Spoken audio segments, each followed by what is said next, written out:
Philadelphia 76ers are still awaiting the fateful news for what the future of Joel Embiid is following that scary injury against the Golden State Warriors. And everyone and their mother, every talking head, every person on the street seems to have an opinion on what is best for the Sixers. Now, the topic of this video specifically goes right to Kendrick Perkins and his thoughts on the issue. Now, it has been an up and down relationship with Kendrick Perkins from the Philadelphia side of things, that there have been times where Perk has been absolutely in Embiid's corner, talking about how he is the best big man in the sport, the physical dominance that he plays with, all these things. And there's also been the moments where Perk has been overly critical of Embiid in situations that, frankly, I have felt is unfair.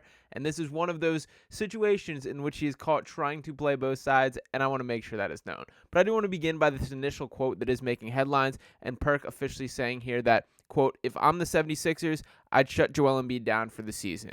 And Michael Wilbon goes, "You mean the rest of the regular season?" And Kendrick Perkins says, "The rest of the year." Now, I will dive into acknowledging this full point, how I feel about that, but I do want to point out for the first part that just a couple days earlier, we have this quote from Perk before the Nuggets game, that as a friendly reminder, Perk said this about Embiid before the Nuggets game on Saturday, quote, "Your big ass better suit up, you better suit up, and you better stand on business." And this is the duality of Kendrick Perkins, that I'm not going to brush over his point, but this is the very frustrating give and take that we're seeing, that everyone was so critical of Joel for not playing in that game, myself included, and frankly, a great deal of my frustration goes to the manage it from the Sixers side of things. Them not listing him on the injury report and pulling him just 15 minutes before the game, that was a straight-up unacceptable process. Now, the NBA clearly agrees with that as well, because the Sixers have been fined for the violation of injury reporting regarding Joel Embiid's absence versus Denver, but no violation of the player participation policy due to Embiid's confirmed injuries. So what this means is that the NBA did investigate. They did understand and recognize that this is a legitimate injury that Joel Embiid was attempting to play through. But I do think it was a mistake on the Sixers' part not to at least list him as questionable if you thought there was any chance that he would not be playing in that game. Now, to Kendrick Perkins' initial point here, I do want to dig into a little more that he backed up, that he took to Twitter to quote tweet this himself and say, "Before the Embiid injury last night, there were reports that he tested out his knee before the previous games and couldn't jump. He's not going to be healthy at no point this season, including the postseason. So why not address the problem now?" Now, to dive into this specifically, for starters, we are still waiting the announcement on the official injury, and I promise I will have a video out immediately after that to give the full breakdown, because that clearly dictates the direction. It's a much different outlook if we're talking about a significant ligament tear versus something that is a couple-week injury. That changes the whole conversation that we were having here. But for Perk's specific point, I do believe this is a long-term thing. I do believe that more likely than not, this is some sort of chronic issue that Embiid has that isn't just going to go away. Maybe not this season and maybe not ever.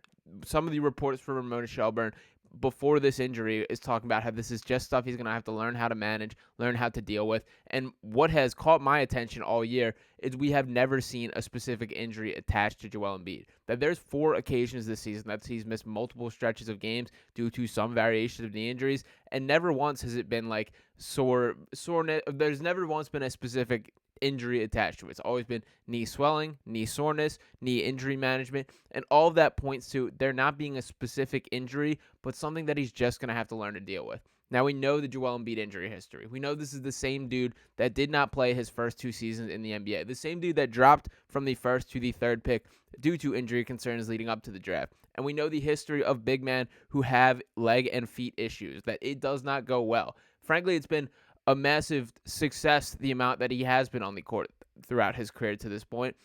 But there may be a point where this is catching up to an extent. That is a scary thought from the Sixers perspective, a scary thought from the Joel Embiid perspective. And I think that has to do with a lot of the frustrations with the injury report is there isn't a significant thing that the Sixers medical staff can do. That it isn't like, let's put some extra ice, let's do some rest.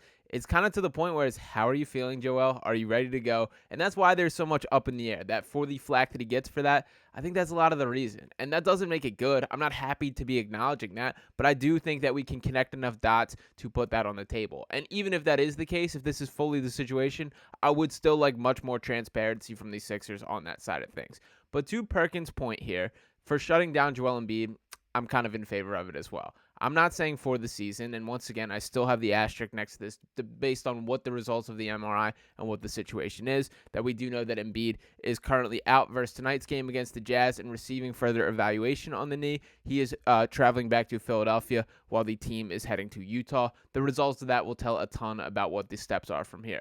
But based on what we know, there's been so much conversation this season about, can he get to this 65 games? Is it worth going for MVP? All those things. Well, that decision is now out of his hands. That there is no chance he's hitting that number. We've seen his MVP odds skyrocket after him being the betting favorite for MVP, deservingly so for most of the season, that he is now a long shot because, in all likelihood, he's just not going to get to that number. So with that being that case, with you know that him not being in the MVP conversation anymore, I see no reason why not to shut him down for the foreseeable future and make sure that you can get that healthy playoff run in him. We've yet to see a fully healthy Joel Embiid playoff run, the lone exception to that being after the bubble, that COVID season. But Ben Simmons was not healthy for that playoff. Ben had the back issues and did not play, plus Al Horford was on the team, and that was just, frankly, a poorly constructed roster. So I'm going to exclude that one as well.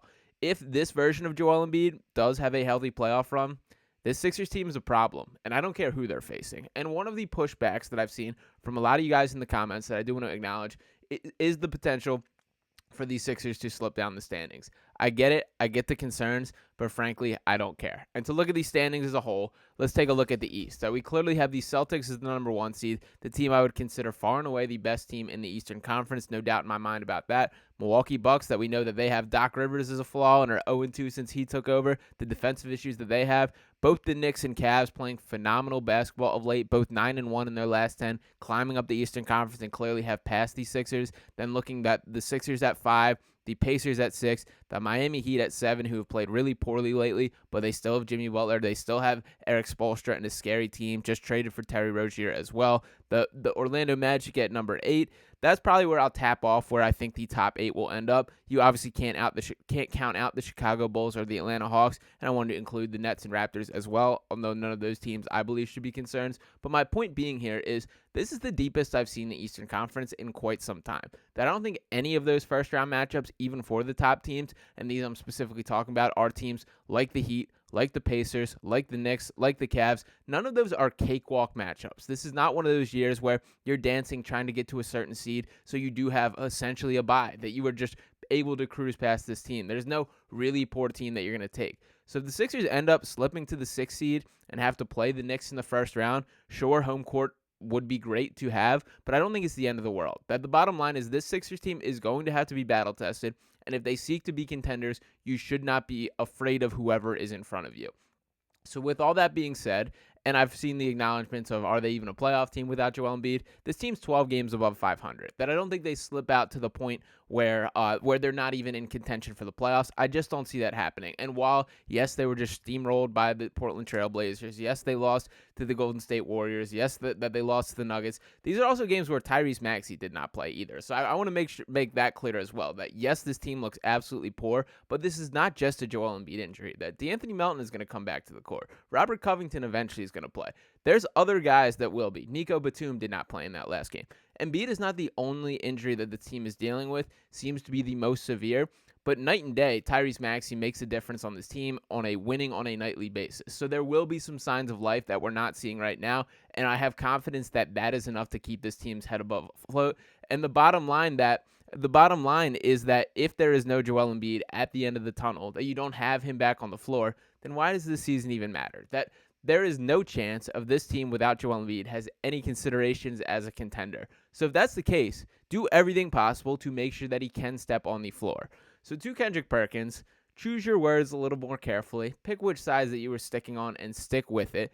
Lay off Joel Embiid. I understand your point and frankly agree with it here, but it does come in poor taste after directly challenging the dude when, by the way, we've heard these same kind of rumblings all season. That yes, that specifically after the Nuggets game, there was a more in-depth Ramona Shelburne report about him not being able to jump out these things, but this shouldn't be a surprise to anyone. This is the same Joel Embiid that's been dealing with these type of things for years now. So understand that, relate to it, take this one on the chin, and we will see what happens. Once again, I will be back with a Joel Embiid update as soon as it drops.